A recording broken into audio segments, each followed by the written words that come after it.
And this is one of the things that's amazing about Coase is that when he got the Nobel Prize, the Nobel Committee cited only 2 papers in awarding him the Nobel: Nature of the Firm and The Problem of Social Cost. These 2 papers have been so influential that those were the only 2 things they called out.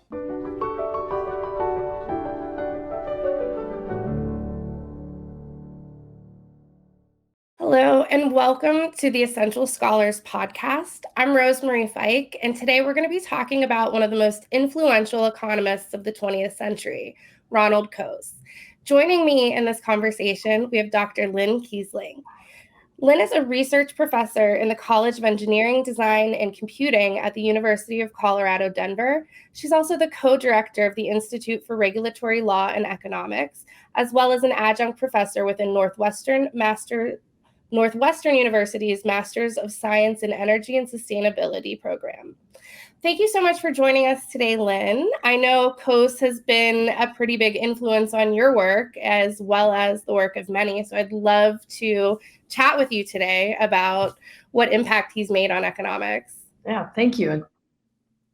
I couldn't agree more. I think Coase is one of the most influential economists of the 20th century, and so influential in such a way that we are definitely bringing some of his insights forward into the 21st century too. So can you tell us a little bit about who Coase was and a little bit about his background and maybe some of the intellectual influences on his work?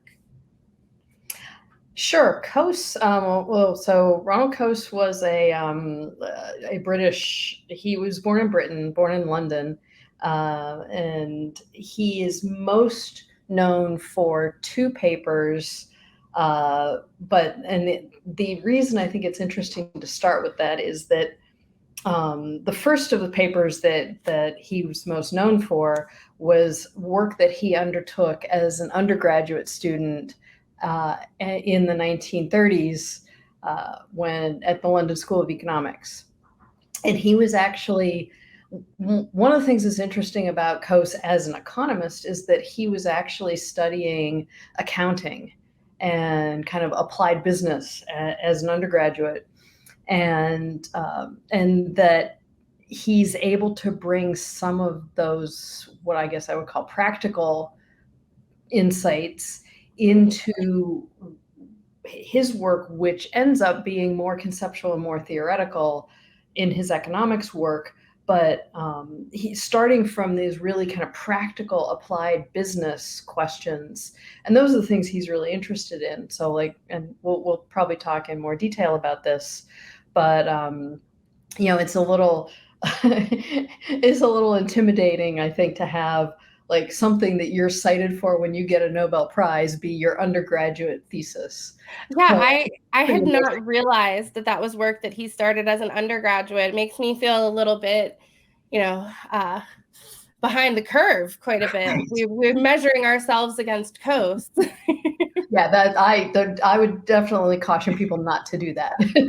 Exactly. He got this fellowship to, a scholarship to pay for him to come to the U.S. and study business operations. And basically he went around to a whole bunch of automobile plants and actually look at how they were operated and look how their revenues and costs were being accounted for. And so it's one of the things that really feeds into his overall research project, which is that the institutional structure of production is really important. So the institutions that, which are the kind of, to quote Doug North, the rules, both formal and informal, that structure our interactions, economic and social interactions, are really, really important. And that's a theme that goes throughout his work, not just that institutions are important, but he had a bit of a disdain for what he called blackboard economics. So the fact that he's kind of building his theories off of his practical experience, things that he observed in the real world, seems like that was a very central importance to Coase, that his work would be applicable. Yeah, I think that's right. That throughout his career, he very much emphasized the importance of not being too abstract in our theorizing, and that one of his criticisms of blackboard economics, which I guess these days we would call whiteboard economics, is that the way economics has evolved over the past 130 years has been very much in a way to systematize economic theory by formalizing it, by making it more mathematical in its expression. And he definitely was of the opinion that that had some benefits, but that there was a limit to it, that, you know, in order to make problems mathematically tractable, something that you can model using math, that you are actually abstracting from aspects of economic decision making that are precisely where the interesting questions are. And so even though, you know, he won the Nobel Prize, so obviously he is, you know, rewarded and respected within the mainstream of the profession, he's also challenging that mainstream quite a bit. Very much so. And I think it is interesting to look at the trajectory of his career, because he started by making some what he thought were fairly straightforward and simple observations, and then out their implications for economic theory. And at first, he didn't always find the most welcoming audience for his ideas, but then I would say he was extremely persistent and focused, because I think his overall research project had this very clear focus on the institutional structure of production, and the reason I keep using that phrase is it was the title that he gave to his Nobel lecture. And it's a really nice encapsulation of exactly what he's about, and that he just kept focusing on that, you know, okay, well, you know, you can have this theory that says X, but if you take into account the actual institutional structure of how production actually occurs, your theory X doesn't necessarily explain this, or, you know, you're overlooking, you know, where all the action is. So he's really challenging the neoclassical framework, because there's not space in that framework to discuss the messiness of institutions. Exactly. They kind of assume that everybody's institution, when you hold it constant, you're kind of assuming it either doesn't matter or everybody kind of looks the same with regard to those rules. Right. And so, you know, what's the first thing you learn when you're studying production in microeconomics, right? That output is a function of labor and capital. And there's no room in there for institutions. There's not even room in there for innovation, right? And so that's, you know, and I'm, you know, one of the things I think will important for us to discuss is the economists who influenced him and how he has influenced other economists. And you know, he never doesn't really explicitly call out Joseph Schumpeter a lot, but one of the things that animates Coase's interest in the institutional structure of production is precisely some of the dynamics that we usually associate with Schumpeter.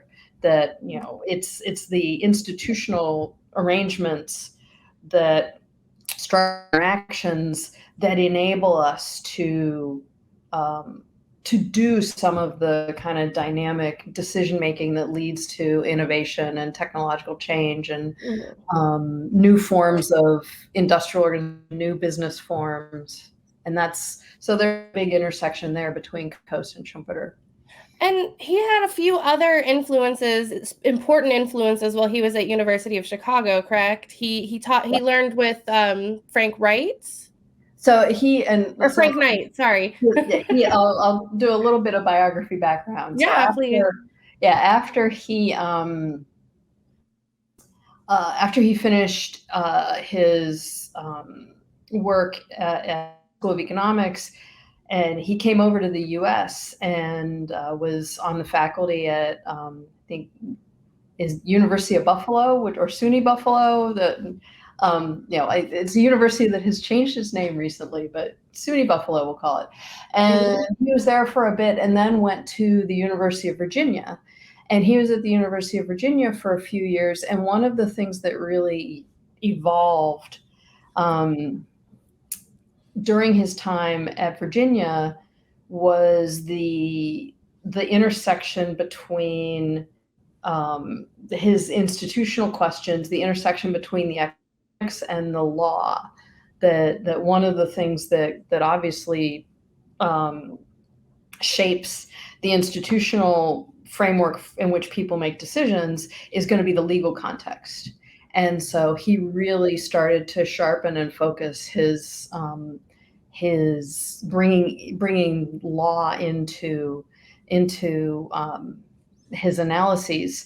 And the other, of course, being at Virginia at the time, he was formulating what would be longstanding relationships with James Buchanan and the kind of formative scholars of the Virginia School of Political Economy and Public Choice.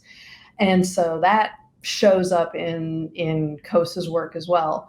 But then he went to the University of Chicago and was in the law school, not the economics department, and was the founding editor of the Journal of Law and Economics. And so he had some very important colleagues there, as you say. Frank Knight was one of them. Frank Knight had been the dissertation advisor for James Buchanan. And so you get that kind of school public choice connection there. Friedrich Hayek was at Chicago at the time in the Committee on Social Thought. And so they had quite a bit of interaction. And one thing I'm always going to be pointing out when I look at Coase is how Coase pulls ideas in from Hayek. And so I'm going to probably point out a few of them as our conversation continues. But then he really started to shape the burgeoning new field of law and economics with a collaboration with other faculty who were there at the time, Aaron Director, and then later Friedman. But Friedman and Coase, Friedman wasn't really in the law and economics. But then later George Stigler, Sam Peltzman. So yeah, that time at Chicago, and then he was at Chicago basically till the end of his life. And he had a career that spanned about 80 years. Yep. Which is, and yeah, in I think if I recall correctly, he had at the age of 103, he was a co-author of a new book on economic growth in China. So he was working right up until the end, just exploring his passion for economics and institutions. Yep. So one thing that I think of when I think of Coase, transaction costs is just that economic term that to me is synonymous with Coase and his work. Mm-hmm. Can you talk a little bit about what are transaction costs and why was this concept so important to Coase? I think the concept of transaction costs can be a little slippery, but and that's, I think, one of the critiques that comes from kind of the formal economic theory side of Coase's work is that that sometimes the concepts he uses are too vague. And of course, his response to that was, well, have you looked at reality? There's as we always say about Adam Smith. Adam Smith has this phrase where he talks about how basically Adam Smith was also very much an institutional economist, and that a lot of the institutional framework that we inhabit in the real world is quote unquote loose, vague, and indeterminate. And I think that framing from Smith really inspired Coase, and Coase is like, yes, loose, vague, and indeterminate is something we have to deal with, but that's an important part of defining what we mean by transaction costs. And I mean, the most basic definition of transaction costs is that they are costs that are associated with with some form of economic exchange. So say, for example, that you and I were to enter into a contract I was going to sell you my house. And one of the things about a house is it's a very expensive and very durable asset. And one of the things we want to make sure in this transaction is that I have the legal right to the house, and that I'm the one who actually owns the house, so that I'm the party that's responsible for the house and therefore have the legal right to sell it to you. And so transactions costs, and you can see it in the way I just said that, transaction costs are intimately tied to the idea of property rights. And so how can we determine those rights for something like a house? You have a title, a deed, and you hire lawyers to verify and a surveyor, right, to verify and validate the deed and the edges of the property and so forth. And then we have an elaborate legal transaction that we go through, and you have a lawyer and I have a lawyer, and we go to a title company, and everyone gets paid a little bit out of the closing costs. Those are transaction costs. And they're sizable, but for something that is as important, and you want to get it right and make sure everything is clear, we're willing to bear those transaction costs for something like buying and selling houses. If we had to go through that with buying and selling milk at the grocery store, that would be very challenging. And so if you think simply about transactions costs as the costs associated with consummating a transaction, with getting the buyer and seller together and having them both leave being happy because of their mutually beneficial exchange. And so in going to the grocery store and buying some milk, transaction costs are much lower. And so it's easier then to see that there are multiple places you can go, multiple competing sellers of milk. And transaction costs are very low in that case. And so there's a range, right? That runs the gamut between those two extremes. But if transaction costs are high enough, it might stand in the way of you and I making a potentially mutually beneficial exchange. Exactly. And so if we did have to go through like the legal closing costs every time we bought and sold milk, then a lot less milk would be transacted and we would be worse off, assuming that we all get benefit out of milk. And so that's really the question that animates a lot of Coase's work, is the question of, to what extent do transaction costs get in the way of people entering into mutually beneficial transactions? So what do we do about that? How do we grapple with transaction costs if they're standing in our way? There are a few different things. And this is where I think Coase again is pulling forward some themes from Adam Smith. But this is also going to reflect my bias because of the nature of my work, which focuses on technological change. That one thing that happens is innovation. So if we see a transaction that looks like it could be beneficial, and you and I have a transaction, and we see I'm the seller, say, and I see that, I would really benefit, I could profit, I can make a living from entering into this kind of transactions, this kind of business, but the transaction costs are really high. And so a typical form of a transaction cost can be something like a regulation or some law that prevents exchange. And so I might innovate I might change my business model, or come up with some new kind of device, or come up with some way that is not prone to that kind of regulation.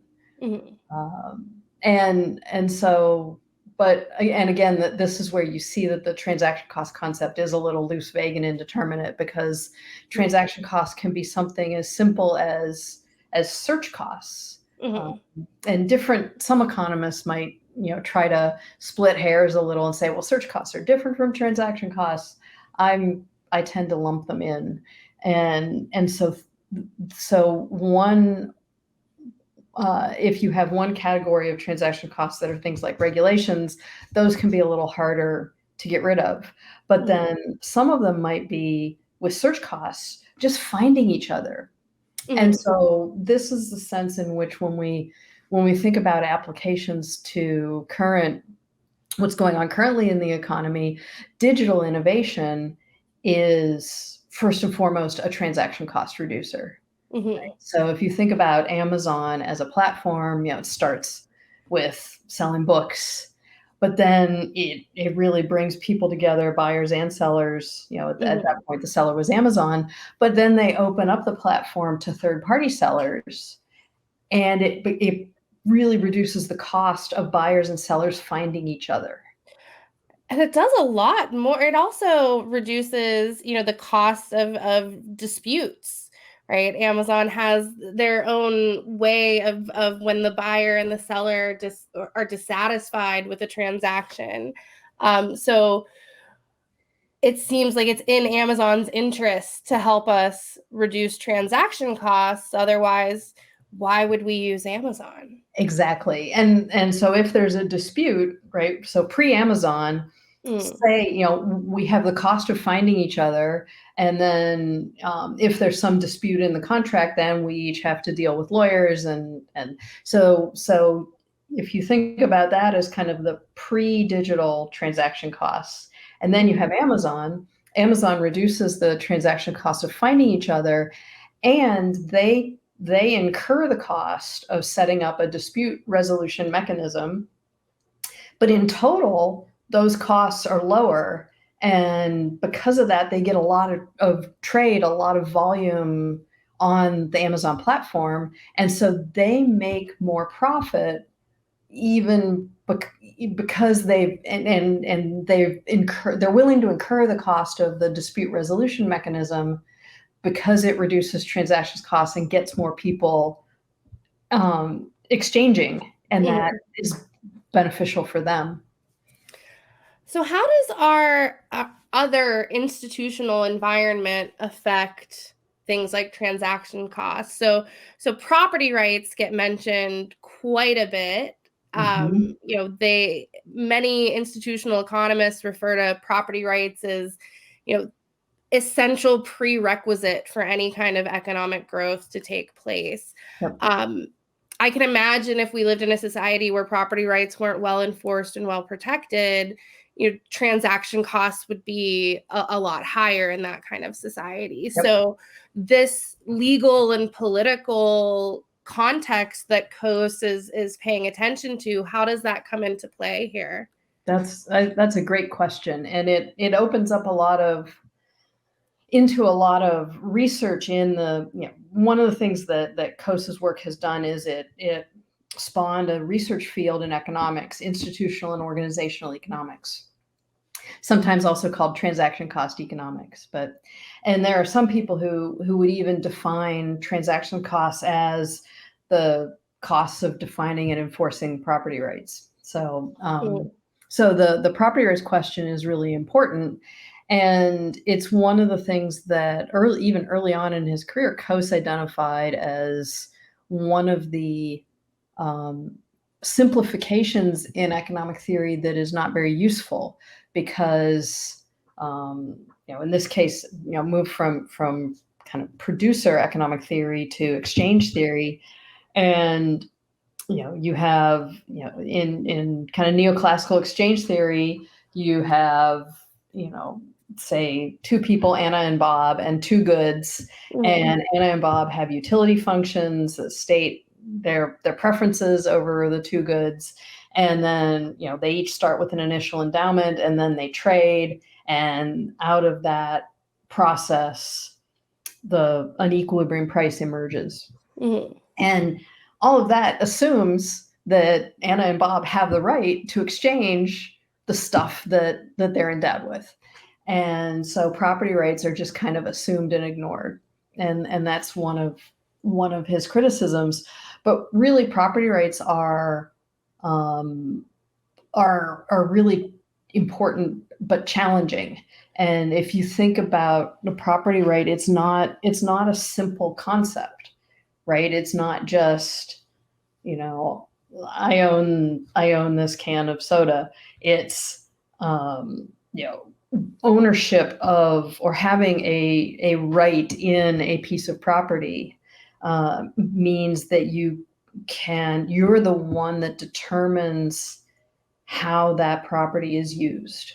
So you can either use it yourself, you can sell it to someone else, you can lease it to someone else or loan it, you can give it away, you can let it just sit idle. There are any number of things that you can do if you have a property, if you have a property in some resource, but that property right isn't always clear. Right. For something like a can of soda, it's pretty straightforward. This is mine, and if I drink it, that means that I'm the only one that can consume it, and there's less for anyone else, which means it's and we'll probably come to this later, it's rival in consumption. Mm-hmm. If I consume some of it, then that means less is available for someone else. But then there are other types of goods or types of situations where we don't have clear definitions of who has that right. And then there are even some types of goods where multiple people can use it simultaneously without diminishing it. And so that opens up a whole host of new and challenging questions.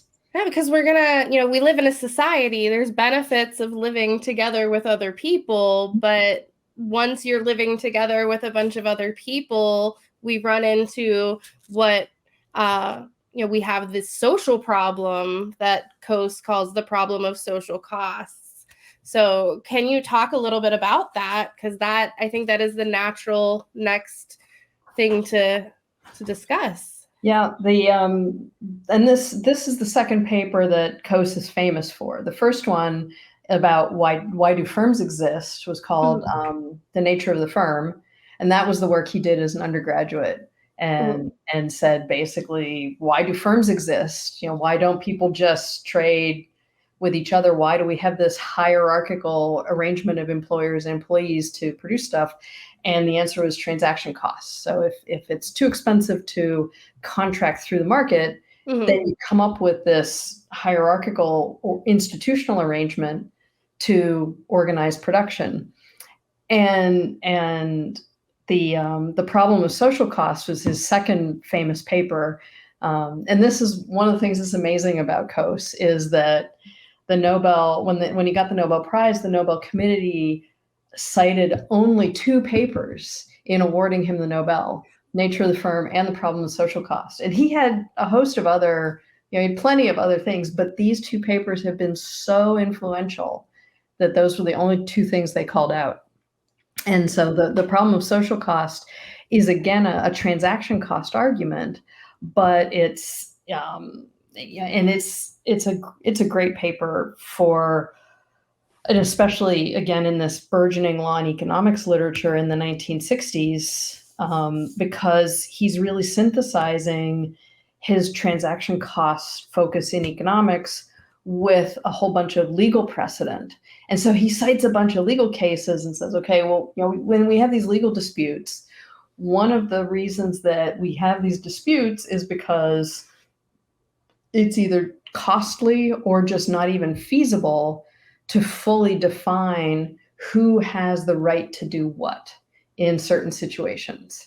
And so he uses his kind of transaction cost framework to think about that. And the example that I use in the book, which is a favorite example of mine, I always used to use when I was teaching environmental economics, and I got it from Bruce Yandel. So full credit to Bruce for that.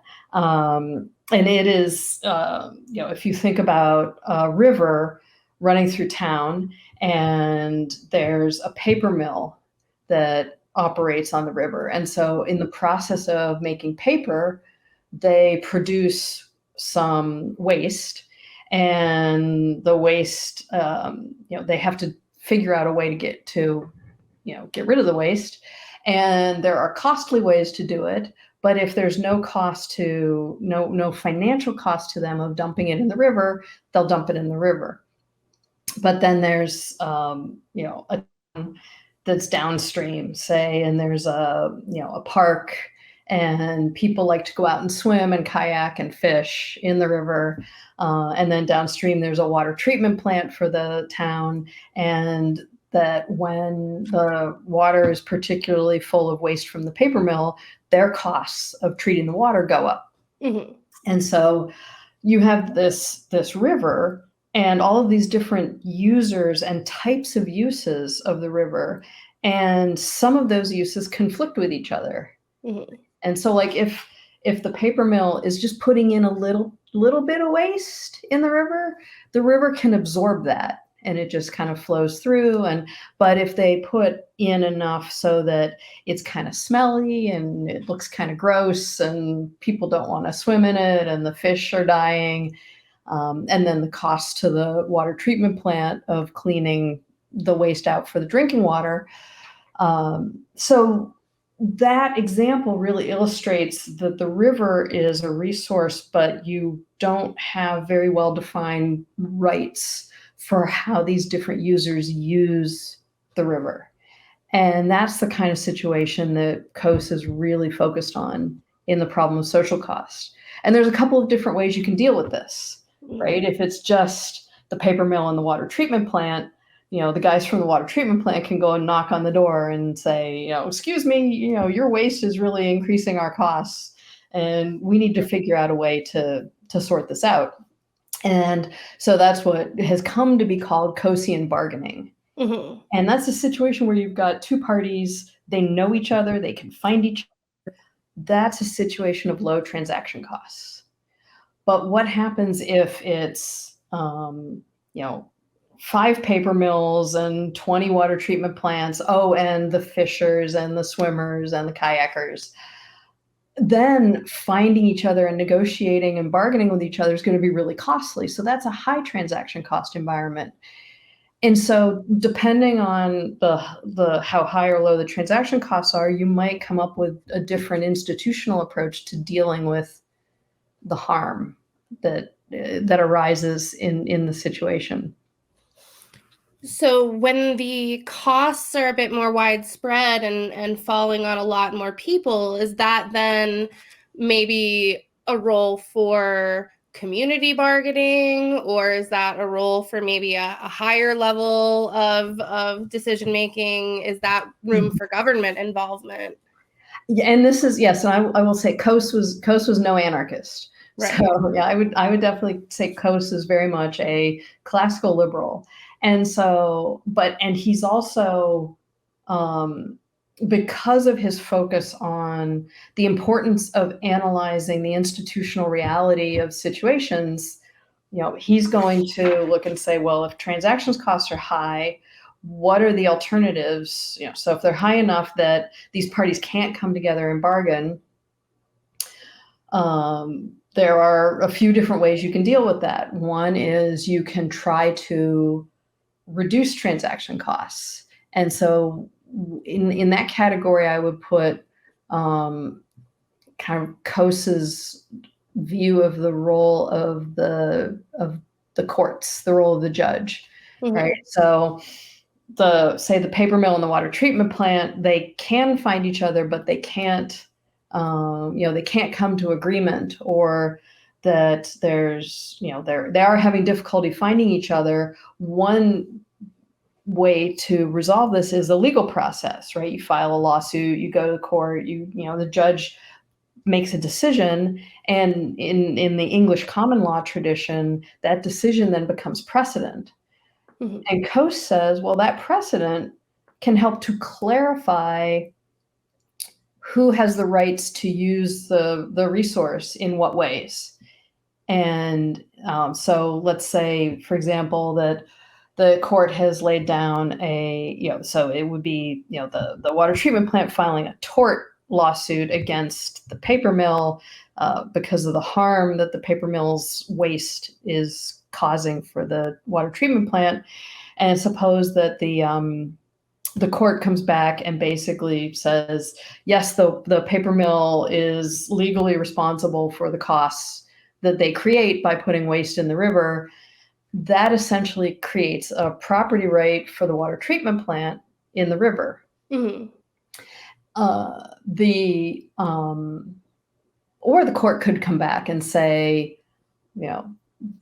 decide that no, the paper mill is within its legal rights to put that waste in the river. And then the water treatment plant would have to either innovate, come up with some kind of fancy reverse osmosis, charcoal, et cetera, filtration, and they would bear the cost of that, or they would have to pay the paper mill to reduce their waste. And so, and this it gets us to an important, what I would call an important kind of side juncture in the problem of social cost, which is no matter whether the court decides that the paper mill has the right or the water treatment plant has the right, they've clarified who has the right, and that reduces transactions costs that enables better bargaining and a better process for discovering what the least cost way is to deal with the harm that's happening. Now, is there a way to introduce market dynamics to mitigating some environmental harms of this nature? I think in the book, there is the example of how we mitigated the problem of acid rain in the past. Can you talk a little bit about that example? Yeah, and this is where, to kind of fully bring in your previous question, this is where I think, one approach is reducing transactions costs to better enable bargaining to happen. The other is to have some kind of external form of regulation. And but that Coase always encouraged people to do the analysis carefully and compare, here are the costs and benefits associated with the status quo. Here are the costs and benefits associated with the reducing transaction cost option. Here's the costs and benefits associated with the regulatory option, right? And to do that kind of realistically. But, and using that kind of framework, so the Problem of Social Cost was published in 1960, and after that, and there's George Stigler tells a famous story about how, at first Coase presented the working paper in the research seminar there, and everyone was just like, no, this is crazy. You're wrong. You can't be right.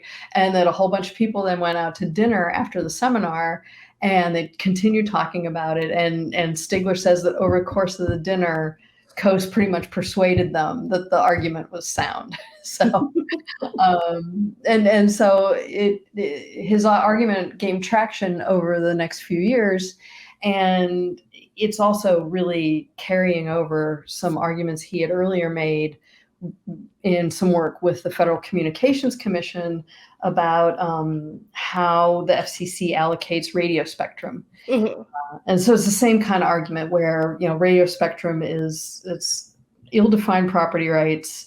And so what you need is some kind of institutional structure, institutional framework to better clarify how people are going to use this shared common pool resource. And then, that work, people really started picking up on this in the 70s and 80s, and really developed a lot of work based on Coase's argument. And then in 1990, so in the US in 1970, the Congress passed the Clean Air Act, which put in place some pretty serious regulation of air quality, and in particular things like sulfur dioxide, which sulfur dioxide plus water creates acid rain. Mm-hmm. And so with the sulfur dioxide that was mostly the problem was due to burning high sulfur coal in coal-fired power plants. Okay. And so when you generate electricity, you're burning coal to generate electricity, and as an unintended byproduct of that, out of the smokestack comes sulfur dioxide. Mm-hmm. And that over time, people realized and discovered that the sulfur dioxide coming out of smokestacks combining with water was causing problems, respiratory problems for people, so it had health effects, was causing ecosystem problems, trees were dying, and is also eroding statues in cities. So if you ever go to a city in the Northeast in the US and you see what looks like a kind of a half eroded, crumbled kind of gargoyle faces, that's usually due to acid rain. Huh. But so fun fact. But so they implemented the Clean Air Act to try to deal with pollution like this, and it was very command and control, heavy regulation, penalties, quotas, etc. And by 1990, it was pretty clear that it wasn't working. Mm-hmm. Air quality had not improved. And so some folks who were very familiar with Coase's work said, why don't we try a different approach? Why don't we put in place still a regulation? So it was a project with the Environmental Protection Agency, put in place basically a framework for the reduction of sulfur dioxide pollution, but to implement it instead of through regulation, through a permit trading system. And so they set up this system where they created these rights, and each right was the right to emit a ton of SO2. And they created a new market platform for it at the Chicago Board of Trade. And companies that owned coal-fired power plants were required, beyond a certain size, were required to participate in this. And the rule and clarified the rules. The rule basically was you needed to have a permit for every ton of SO2 you emitted. And if you didn't have them already from the kind of initial allocation you got, you have to go to the market and buy them. And so it's not a fully Coase solution, because, in a full Coasean solution, you might expect the participants to interact to figure out what the right level of SO2 emissions is. And this was the EPA basically using environmental science to determine that. But then after that, letting the bargaining and letting the market transactions occur. And what was really striking about this was, and the economics behind this is really great, that the idea is that some emitters are going to, it'll be cheaper for some emitters to reduce their pollution. Some emitters are going to have a really hard time, and it's going to be really expensive. And so you want from a kind of efficiency perspective, you want the people who can reduce their pollution more cheaply to do more of it. And the people who it's expensive for them to reduce their pollution, you sell them the permits. And sure enough, those people were willing to pay more for the permits, and the people who had the permits, but it was cheap for them to reduce their pollution, they were happy to sell at that higher price. And so this worked great. And SO2 levels fell. They fell faster than was anticipated. All kinds of, and air quality improved considerably. So it was a real success story for economists. Well, we're about out of time for this part of our conversation, so I hope that next time when you join me, we can continue to explore more practical applications of Coase's work in the environmental sphere and in others. Thank you so much, Lynne. Thank you. Thanks, Rosie. You've been listening to Essential Scholars, a new podcast series that explores the ideas and insights of some of history's most influential thinkers. If you've enjoyed today's episode, please be sure to subscribe and head over to essentialscholars.org to learn more. See you next time.